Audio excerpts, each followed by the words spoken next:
চুপ। এই গলা নামায় কথা কবি। আমারে খাইতে দিছে দেখা তুমি আমার সামনে আমার মায়ের সর মারলা।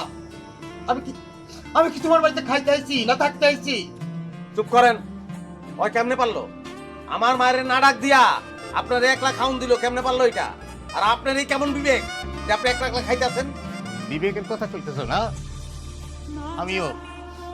আমিও আমার মেয়ের কোন বিবেকবান মানুষের সঙ্গে বিয়ে দিছি, কোন বাড়িতে বিয়ে দিছি নিজে চোখে দেখে গেলাম। আরে তুই আমার মাফ করে দিস মা। আমি তোর জীবনটা নষ্ট করে দিছি রে মা। আর এক মুহূর্ত আমি এ বাড়িতে থাকুক না রে মা।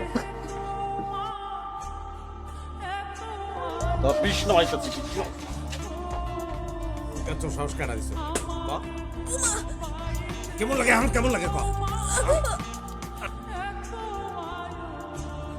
কিরে তোরা মোবাইলে কি দেখতাছিস এত মনোযোগ দিয়া?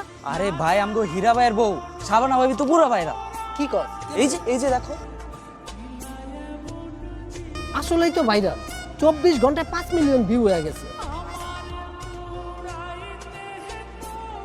কি ব্যাপার আপনারা? আপনার কাছে আসলাম। ও তো খবর দিতেন, আমি থানায় যেতাম। আপনাকে ধরে নিতে আসছি। এই ওনার হাতে হাত করে লাগাও। ভাই আমার ছেলের অপরাধ কি যে ধরে নিতে আসছেন? আপনার ছেলের কি অপরাধ সারা দেশ জানে, আপনি অথচ মা হয়ে ছেলের অপরাধ এখনো জানেন না। আমি কিন্তু আসলেই বুঝতে পারতেছি না যে আমার অপরাধটা কি। আপনার অপরাধ আপনি বুঝতে পারতেছেন না। আপনার স্ত্রীদের এই উঠানে বসে কিন্তু আপনি মারলেন। এই ভিডিও সারা দেশে এখন ভাইরাল হয়েছে, তাই আপনারা নিতে আসলাম।